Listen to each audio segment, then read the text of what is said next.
খবর নেই, 80 বছরের মিডিয়ার দাড়ি পাকা, এই কেল্লা সাল্লাকে কথা কইতে পারে না, এই দুঃখ তোমার। এই জন্য বাংলায় লেখে দিয়েছে, চালিত চরণ হইল দোষ কমিল বাহুর বাহু, অতীত জীবন কাহিনী স্মরণে নয়নে ঝরিছে জল, জড়তামগ্ন হইল রসনা বাত নাই স্বরে মুখে, সকল সাহস কমিল আমার ভীতি ভরা শুধু বুকে। ঠিক যাবে, ঠিক করে ভালো লিখেছি, কেতাব পড়ো কোরআন পড়ো, কেতাব পড়ো কোরআন পড়ো, পড়ো ওলি আল্লাহর লেখা, দুই নয়নে যায় না দেখা এই কপালের লেখা, বলো দুই নয়নে যায় না দেখা, ওরে দুই নয়নে যায় না দেখা, দুনিয়া গরিব মুন্সির দিকে চাই চোখ রাঙাও, আজকের আমার দিক চাকাই চোখ রাঙাই গেলি, আব্বা তুই ঘরে যাইতে পারবি কিনা, এই কনফার্মেশন লাইসেন্সটা আমার দে। লম্বা লম্বা কথা বলো, চাইটা নাম্বার পারবি এমন দলিলটা তুই একটু আমার দে। কেতাব পড়ো কোরআন পড়ো, কেতাব পড়ো কোরআন পড়ো, পড়ো আল্লাহর লেখা, দুই নয়নে যায় না দেখা এই কপালের লেখা, দুই নয়নে যায় না দেখা এই কপালের লেখা, অন্ধকারে পথের মাঝে, অন্ধকারে পথের মাঝে চলছো বাজা একা, মনের কোণে খেলছে তোমার কত আঁকা বাঁকা, সাদ্দাত সমফলক তোমায় নাইকো ফেলিতে দিবে, হুহুঙ্কারে মালা কুলমুয়া তোমায় নিয়ে যাবে। মারা গেছে তারা, আল্লাহ তাদের কবরকে জান্নাতের বাগান বানাই দিও। আমার মতো গরিব মরে না, মারা গেছে প্রাক্তন স্বরাষ্ট্রমন্ত্রী সাহারা খাতুন, আমার মতো গরিব মরে না, বেড়াগো সন্তান স্বাস্থ্যমন্ত্রী নাসিম সাহেব, আরো জোরে কর ও ভাইজান, আমার মতো গরিব মরে না, মারা গেছে বদরুদ্দিন আহমেদ কামরা, ভাইজান আমার মতো সেরাজি বেশি মারা যায় না, আমাদের দক্ষিণ অঞ্চলের প্রাক্তন সংসদ সদস্য আহম জাহাঙ্গীর সাহেব জাবরেল পার্লামেন্টারি ছিলেন, ঠিক নেবে ঠিক, উনি একজন সংসদ সদস্য, উনি সেদিন করোনায় মারা গেছে। এবার বিএনপির লোকেরা খুশি হয়েছে, আওয়ামী লীগ বুঝি মারা গেছে, একবার বিএনপির লোকের কথাও বলি, কামাল ইবনে ইউসুফ সাহেব ফরিদপুরের কৃতি সন্তান, উনিও কিন্তু মারা গেছে। একদম বলে একদম খুশি হয়, আমি তো কোনো দলের খুশি করতাম না, আমি সব দলেরই বলছি। কালাকার চলে বলেন আমরা কি আমার মতো পাবলিক নাকি? আমরা কি আমার মতো সবার সাথে মুসাফা করছে নাকি? যদি একটা মাহফিলের পর হাজার হাজার মাস আমার মতো খুচরো পয়সা, আমার মতো খুচরো মানুষের সাথে, আমার মতো খুচরার সাথে মুসাফা করে, কি বলেন ঠিক নেবে ঠিক?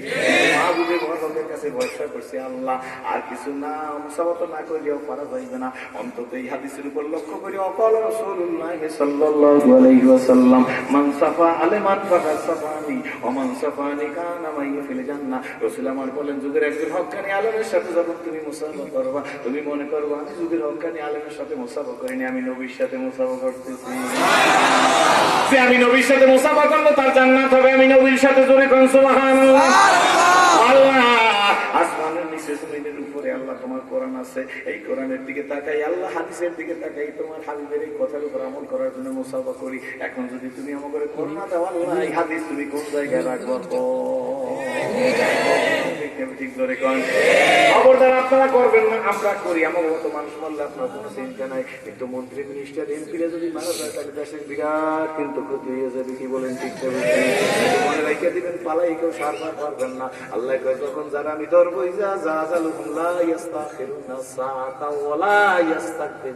এক সেকেন্ড আগেও না এক সেকেন্ড পরেও না, যখন যার যেখানে আসবে সেইখানে তুমি মারা যাইতে হবে। ঠিক জোরে না ভাইজান, এই জন্য সামনের দিকে আসেন, কোন চিন্তা করবেন না। খবরদার খবরদার খবরদার, আমার আল্লাহকে ধরা লাগবে, কি বলেন ঠিক নেবে?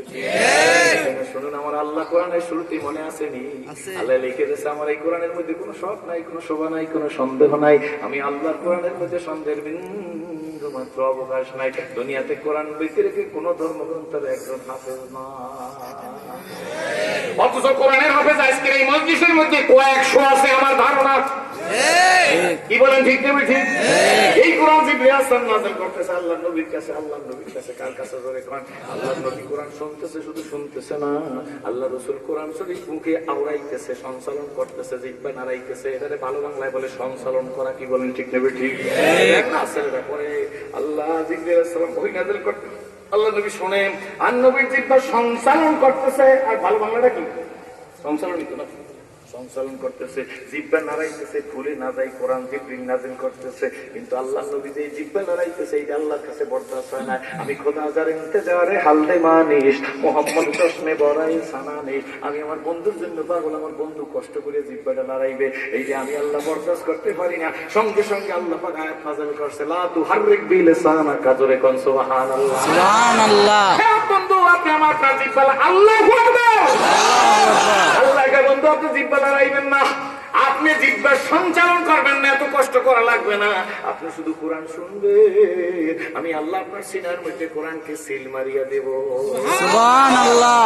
কোরআন পড়ো, পড়লি আল্লাহর লেখা, দুই নয়নে যায় না দেখা, এই কপালের লেখা। বলো, দুই নয়নে যায় না দেখা, দুই নয়নে যায় না দেখা, এই কপালের লেখা। অন্ধকারে পথের মাঝে চলছো মায়া একা, মনের গুণে কালছে তোমার কত আঁকা বাঁকা। সাত সম পলক তোমায়, সাত সম পলক তোমায় নাই তো বলতে দিবে, হুঙ্কারে মালা কোন মৌয়া তোমায় নিয়ে যাবে। এই জন্য আসলে আমি বক্তিতে ঘুষে আনছি, আল্লাহ তুমি এই কোরআন নামক সম্পদ আমাকে দান করেছো, ওই নবীর উম্মত হিসেবে কবুল করেছো। কোন নবীর উম্মত যুবক সৈন্য রাইখা দাও। আমার নবী রাস্তা দিয়ে হাইটে গেলে 5-7 দিন 10 দিন পর্যন্ত রাস্তার মধ্যে সুঘ্রাণ বিরাজমান থাকতো। লোকেরা রাস্তা দিয়ে হাঁটতো, সামাইলে তিরমিজি শরীফের মধ্যে আসেন, আল্লাহ নবী রাস্তা দিয়ে হাইটে গেলে কয়েকদিন পর্যন্ত, 7-8 দিন পর্যন্ত রাস্তার মধ্যে সুঘ্রাণ থাকতো। লোকেরা রাস্তার মধ্যে থেকে সুঘ্রাণ পাই বলতে এই রাস্তা দিয়ে আমার রহমতের রাসূল গেছে। আম্মা জান হাফসা বলেন, রহমতের রাসূল আমাদের বাড়ির মধ্যে ঢুকছে, সফর থেকে আসছে। হুজুর বাড়ির মধ্যে, এরিয়ার মধ্যে, বাড়ির কম্পার্টমেন্টের মধ্যে ঢুকলে নবীজির কদম পাওয়ার সঙ্গে সঙ্গে আমরা বুঝতে পারতাম গো আমাদের রহমতের রাসূল আমাদের ঘরে আসছে। জোরে কোন সুবহানাল্লাহ। দূর থেকে তাকায় দেখতাম নবীজির কপাল বেয়ে বেয়ে ঘাম পড়তেছে। এই ঘামের ফোঁটাগুলা যেন ঘাম না, আল্লাহ নবীর কপালের দিকে তাকায় দেখতাম মনে হয় যেন মুক্তার দানা বেয়ে বেয়ে পড়তেছে। জীবনী হবে কি তোমার দিদার ইয়া রাসূলুল্লাহ, জোরে। জীবনে হবে কি তোমার দিদার ইয়া রাসূলুল্লাহ। আসাই রইছি আমি গুনাহগার, আসাই রইছি আমি গুনাহগার ইয়া হাবিবাল্লাহ। তোমারো জিয়ারতে যায় হাজারো হাজি মদিনায়, হাজারো। তুমি যে রহমতের ভান্ডার নবীজি, জোরে। তুমি যে রহমতের ভান্ডার নবীজি ইয়া রাসূলুল্লাহ। জাহানের যেই দিকে তাকাই দরদি, আর তো কেহ নাই দরদি, আর তো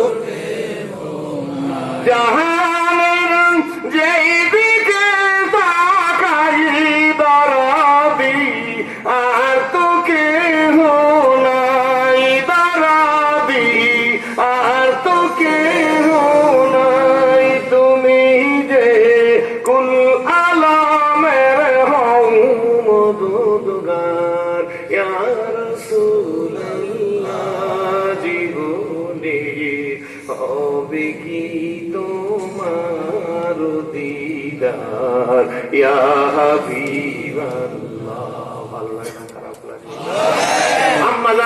বলেন আমরা হুজুর আসতেছে দেখতেছি কপাল বেবে মুক্তার দানার মতো ঘাম পড়তেছে, আর দেরি করলাম না, এক হাতে শিশি আর এক হাতে তুলা নিয়া আমরা বিবি সাহেবানিরা কয়েকজন রেডি হইয়া রইলাম। রহমত রসুল ঘরের মধ্যে আসছেন, হুজুরকে বসাই দিছি, আল্লাহ রসুল বসে গেছে।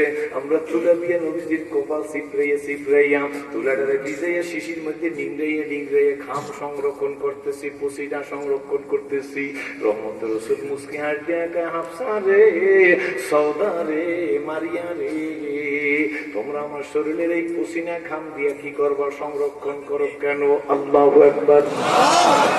এই পসিনা দিয়া এদিকে তাকাই না, কি হয়েছে? মানে বারবার ওড়েন নামেন কি ব্যাপার? তুই লাগাইয়া ঘটনা কি? মারা গেছে কেন?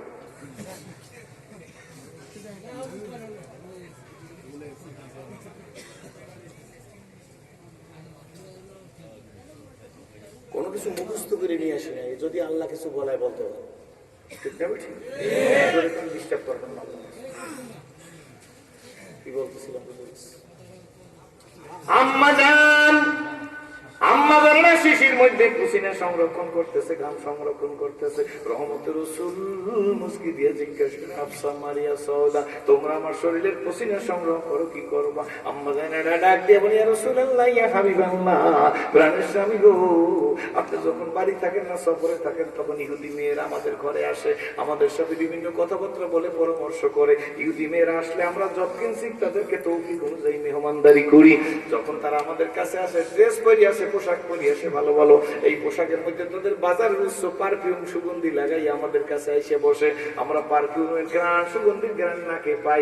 আমরা তো আর বাজারের পারফিউম ওই ডিপার্টমেন্টাল স্টোর গুলো যাইতে পারি না, আর আমরা এইগুলাও কিনি না। আল্লাহ রাসূলের শরীরের পসিনা শিশির মধ্যে সংরক্ষণ করে রাখি গো। ইহুদি মেয়েদের সামনে নাস্তা দিয়ে আমরা ভিতরে যাইয়া আপনার শরীরের পসিনা কাপড়ে লাগাইয়া যখন ইহুদি মেয়েদের কাছে এসে বসি, ইহুদি মেয়েরা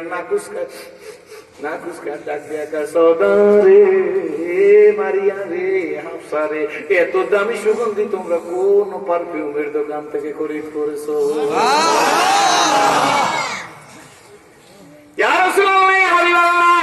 ইহুদি মেয়েদেরকে তাক লাগাই দিয়ে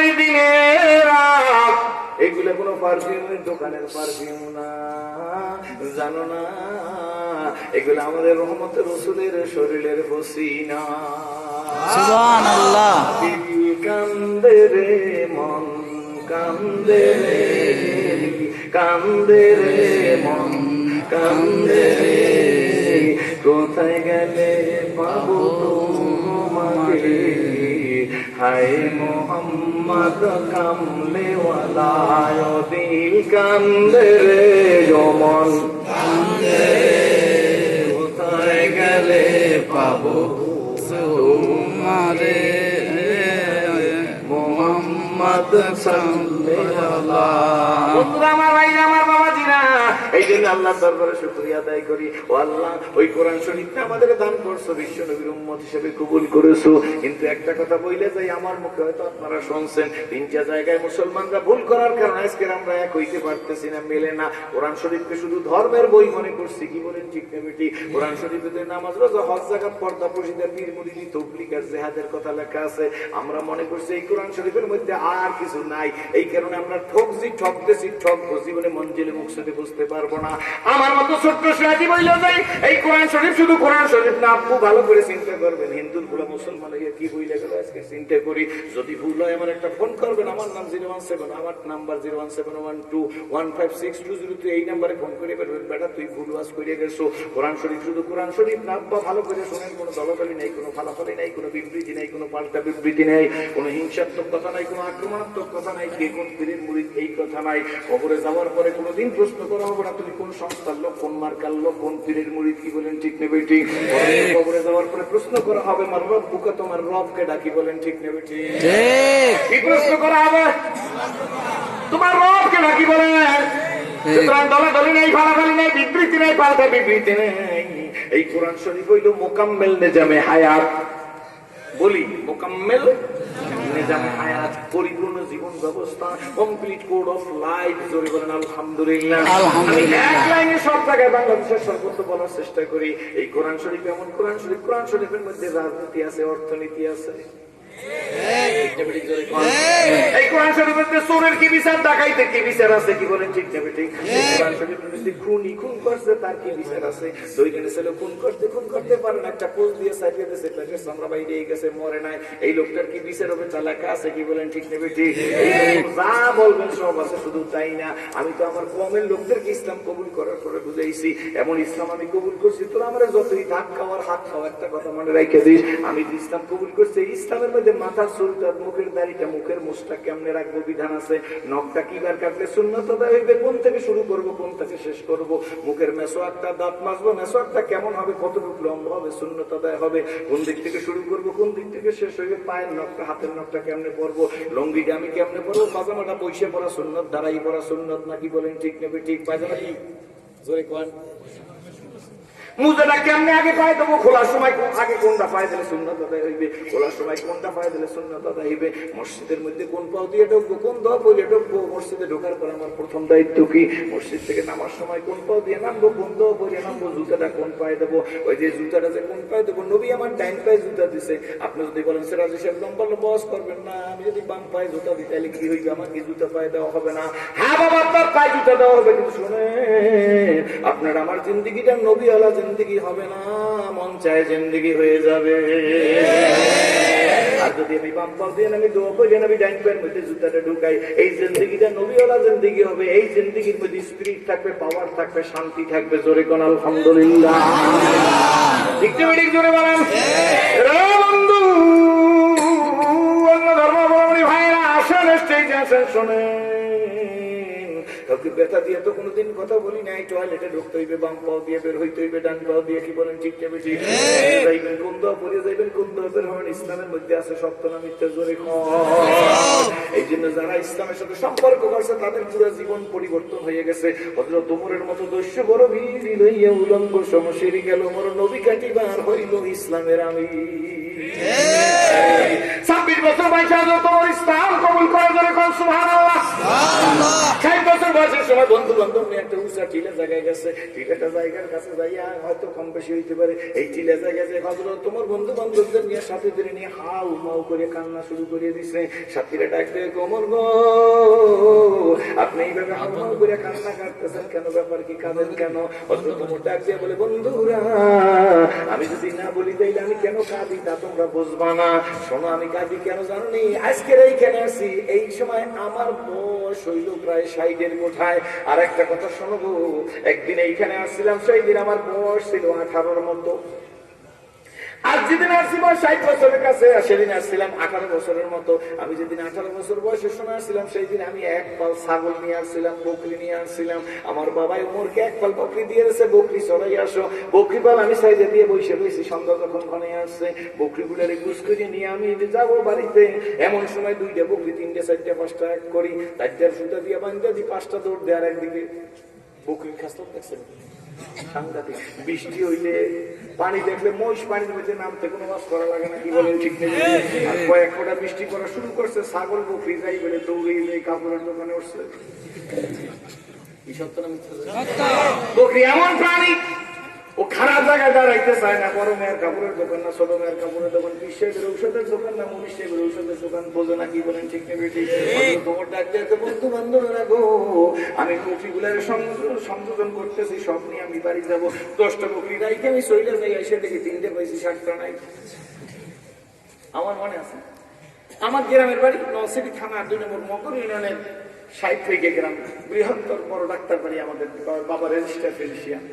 তো আমাদের বাড়ির পুকুর পারে মুন্সি বাড়ি আছে, এখনো আছে, তারা আমার এখন আত্মীয় হয়েছে, আল্লাহ রহমতের ব্যবস্থা করে। এই মুন্সি বাড়ির একটা মুন্সি ছিল, আল্লাহ তার কবরকে জান্নাতের বাগান বানাইল, এই গুলামে মসজিদ মুন্সি করে নাম। আমরা এই মসজিদ মুন্সির একটা ছাগল বানতাম, বকরি বানতো। এই ছাগলের ধরে সন্ধ্যার সময় মাগরিবের নামাজের আগে মসজিদ মুন্সিরা ছাগলের কয়, আয় ল বাড়ি ল, ছাগল। আমার নিজের চোখের টাকা ছোটবেলা কথা, তখন আমি ইসলাম কবুল করি নাই। ছাগলের কানের উপর দিয়ে দিয়ে সিঙ্গির উপরে রশি যাইয়া মেয়া সাপে চিতই বইয়ে গেছে, ছাগলের জায়গায় খামে দিয়ে দিচ্ছে। অবস্থা আছে না? হয়তো তোমার রাদিয়াল্লাহু তাআলা কয় এমনি করতে করতে করতে করতে বকরিগুলারে গুছাইতে গুছাইতে সন্ধ্যা ঘনিয়ে রাত্র হয়ে গেছে। এমন সময় দেখি গো আমার বাবা খাত্তাব একটা লাঠি ভর্তি হাজির হয়ে গেছে। ডাকতেছে ওমর। জি আব্বা। বকরি কই? দেরি হইল কেন? আব্বা 10টা বকরি একত্র করে 3টে ছুটতে যায়, এগুলার মিশ করতে পারি নাই, মোটামুটি করছে, এখন নিয়ে বাড়ি যাবো। আব্বা রাগ হলে হাতের লাড়ি দিয়ে কয়েকটা দিলেন আমার পছার উপর দিয়ে কয় এক পাল প্রকৃতি সরাইতে পারো না, দুনিয়াতে খাবি কি করিয়া? আজকের যুগে যেমন মানুষ বলে চারটাখানের কর্মচারীও থাকতে পারবি না, ভ্যান গাড়ি রিক্সাও চালাইতে পারবি না। আব্বা আমার ওই দিন ডাক দিয়ে তুই তো জন্মজুরিও করতে পারবি না, কামলা বদলাও বেচতে পারবি না, এক পাল প্রকৃতি যখন চালাইতে পারবি না তোর দ্বারা কি হইবে? তুই তো কোনো কামলা বদলায় কাজে লাগবে না। অমন জীবনটারে কি কইরে করবি তোরে দিয়ে আমার কিছু হইবে না। হযরত ওমর ফেল ফেল করে কাঁদে আর কয় শোনো আমার বন্ধুরা, না বললে তো তোমরা বুঝবা না। ওই বয়সের সময় আমি এক পাল বকরি নিয়ন্ত্রণ করতে পারি নাই, আজ আমি ওমর অর্ধ দুনিয়ার খলিফা।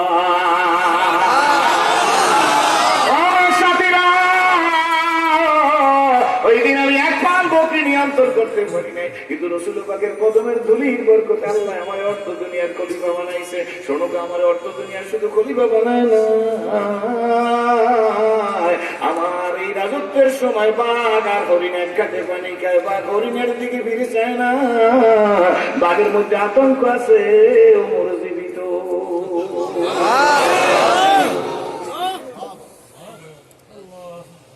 শুধু তাই না, হয়তো তোমার রাদিয়াল্লাহু তাআলা যখন খলিফাতুল মুসলিমিন হইল, এর আগে কিন্তু হুজুর সাল্লাল্লাহু আলাইহি ওয়াসাল্লাম দুনিয়াতে বইলে গেছে আমার আবু বকর, আমার ওমর, আমার ওসমান, আমার আলী, আমার সাদ, আমার সাঈদ, আমার তালহা, আমার জুবায়ের, আমার আব্দুর রহমান বিন আওফ, মুহাজির মক্কি, আমার আবু উবাইদা জাররা জান্নাতি। আশারা মানে 10 মুবাশশিরা মানে সুসংবাদ প্রাপ্ত। ঠিক না ঠিক? জোরে মানে আমার আবু বকর, আমার ওমর, আমার ওসমান জান্নাতি। নবীদের পরে দুনিয়াতে সবচেয়ে দেখাইরুন নাসে বাদাল আম্বিয়া আবু বকর সিদ্দিক। জোরে কোন সুবহানাল্লাহ। মানুষের মধ্যে নবীদের পরে সর্বোত্তম ব্যক্তি হলো হযরত আবু বকর সিদ্দিক। জোরে কোন সুবহানাল্লাহ। হযরত ওমর রাদিয়াল্লাহু তাআলা বলেন সাইয়েদনা আমি এক পাল বকরি চড়াইতে পারি নাই, আজ আমি অর্ধ দুনিয়ার খলিফা। না না, শুধু অর্ধ দুনিয়ার খলিফা না, হযরত ওমর তো নিজে দাপ্তরিক কাজ খলিফা, অর্ধ দুনিয়ার বাদশা। ঠিক না ঠিক? যদিও বাদশা শব্দ তারা ব্যবহার করতো না। একদিন জিজ্ঞেস করছে সাহাবীর কাছে, তোমাদের বাদশা কই? বলে লাইসা লানা মালিকুন বাল্লা না আমিরুন, আমাদের কোনো বাদশা নাই, আমাদের একজন আমির আছে। জোরে কোন সুবহানাল্লাহ। জিজ্ঞেস করছে আমি হযরত ওমর রাদিয়াল্লাহু তাআলা উনি দাপ্তরিক কাজে, সরকারি কাজে সিগনেচার করতেছে। একজন লোক এসে বলে আমিরুল মুমিনিন মদিনার কম্পার্টমেন্টে অমুক জায়গায় আগুন লেগেছে। হুজুর আগুন লাগছে। বর্তমান যুগে ফায়ার সার্ভিসে খবর দেওয়া এই নাম্বার। কি বলেন ঠিক না ঠিক? হুজুর ওমর রাদিয়াল্লাহু তাআলা সিগনেচারটা বন্ধ করে রাখছে। আমি তো সরকারি কাজে খুব ব্যস্ত। কি বলেন ঠিক না ঠিক? আমানত চান্দে রোজে মজদে মত, এই আমানত